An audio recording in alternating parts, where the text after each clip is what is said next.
Today it's my great pleasure to introduce and welcome Professor Thomas Paul, who is a physician and endocrinologist based at the Christian Medical College in Vellore, India.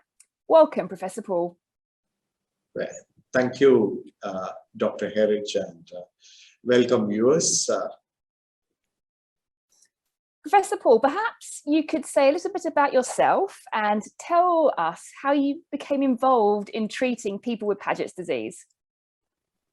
Okay, I'm currently working in Department of Endocrinologists at Christian Medical College, Vellore, which is a tertiary care university affiliated teaching hospital. I'll say about 100 miles west of Chennai, which is capital of state, Tamil Nadu state of southern India.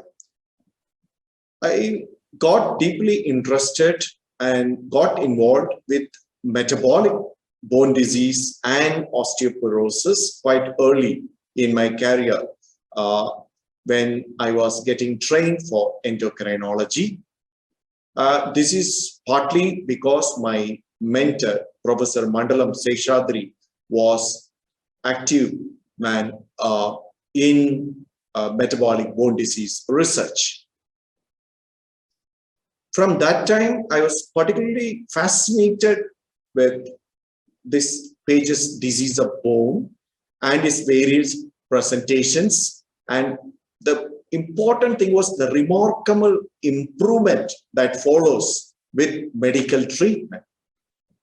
I can say over last decades, 2 decades, we have almost had more than 100 patients. I have to tell that ours is a referral hospital. That's the reason we have seen these numbers, and who have done very well with the treatment and also on a follow-up. That must be such a rewarding aspect of being involved with a particular disease interest, to have such a successful run of patients that have improved. Yeah, that is very true, because I will say we had very rewarding experience in treating this Pagets disease of this condition, and how the patients feel after adequately treating them. And it is very exciting to see them, see the smile. Especially many of these patients are over in the 6th or 7th decade of their life, and once they feel better with relation to the bony pains or hearing impairment, it's very enriching experience for us to see them with the treatment.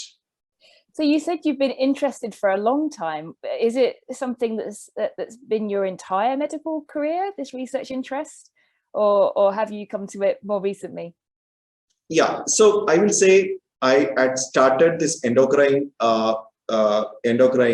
training, and I will say that I'm practicing endocrinology as a faculty over last decades. And I think from early 2000, this was a one disease, I'll say Pagets disease of bone, which is a one disease which really was very attractive. The topic per se was very attractive.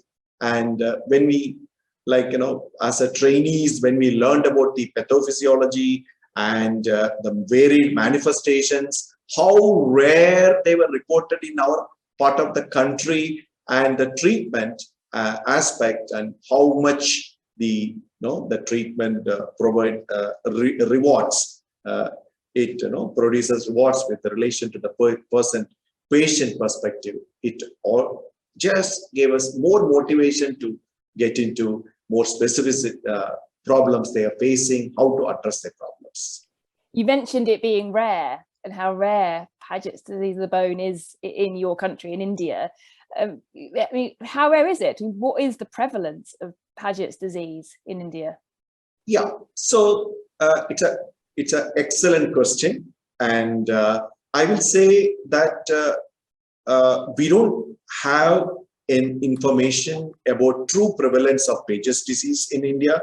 There is one study from Chennai, that is the capital of our state, that is in about 30,000 subjects, community subjects.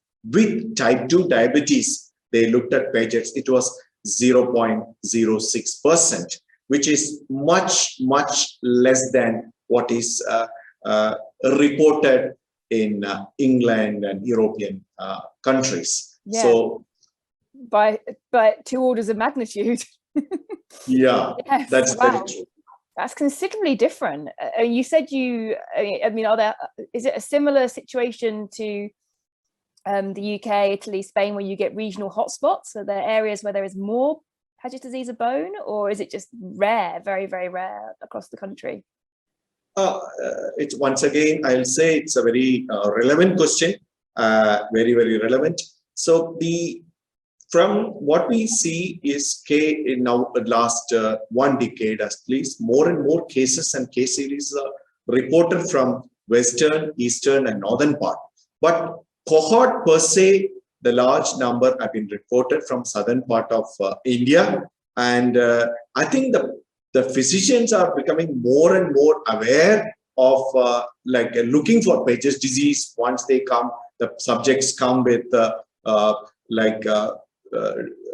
bony pains and look at one marker of in the blood for alkaline phosphatase. So then they find elevated alkaline phosphatase. We all know that it's not maybe due to liver problem or due to bone. Once they rule out liver problem, it turns towards probably a Paget disease. So do you think that it's possible that Paget disease of bone is being significantly underdiagnosed in India, or do you think these differences in prevalence are real between, say, India versus the UK?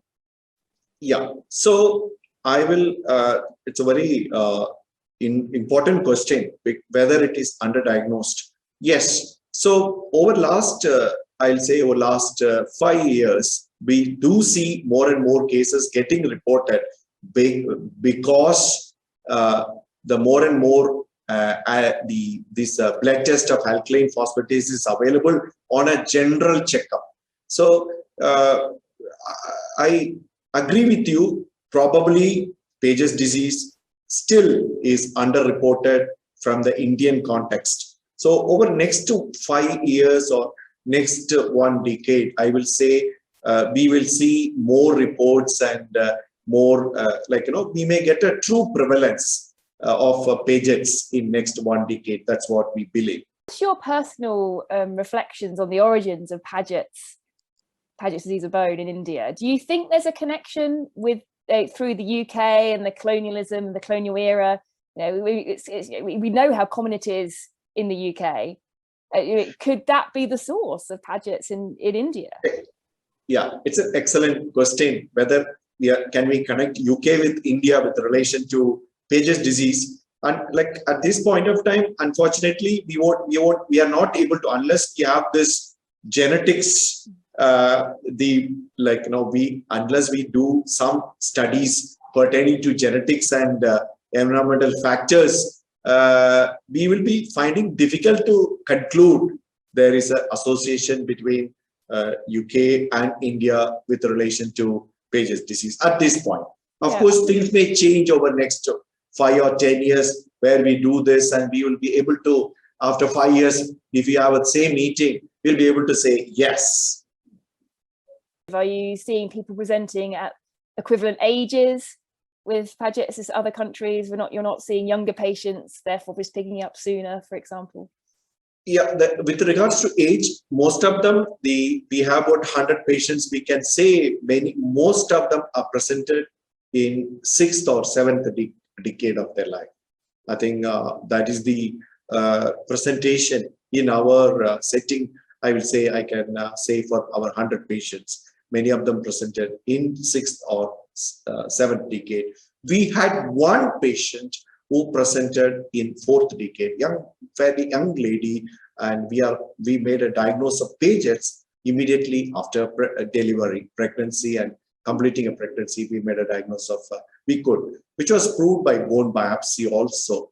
Other than that, most of our presentation we have seen is in 6th or 7th decade of their life. What's the preferred course of treatment for patients with Paget's disease of bone in India? Yeah, It's very, actually, I'll say it's an excellent question you asked. The treatment perspective, of course, India is a tropical country. Many of them still have vitamin D deficiency. So we make sure that they get adequate calcium and vitamin D.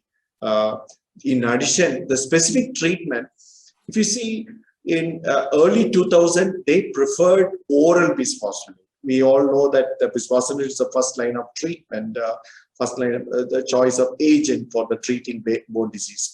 But over the last 1 decade, I will say almost 80% of our cohort patients received parenteral bisphosphonate. The common one which we use is zoledronic acid, about 4 to 5 milligram. And 95% went into remission happy. So the pattern has changed. Before 2010, many of them preferred oral bisphosphonate. Now the trend, very few are on oral bisphosphonate. Now many of them accept IV bisphosphonate, single dose, and they all do well with the treatment. Professor Paul, thank you so much for taking time to talk to me today. On behalf of the Pagets Association, I would like to express our thanks to you for this interview and for all your work on Pagets disease of bone in India. It's absolutely fascinating getting this insight into, I think a country where Pagets is rare and yet still important, particularly to those people who get diagnosed with it. And the fact that you can see quite clearly that you are making a really, really positive difference in their lives. Thank you very much. Thank you so much, Dr. Herridge. And I also like to extend my thanks to Dr. Stewart Hurston. And thank you very much for this time. Thank you very much.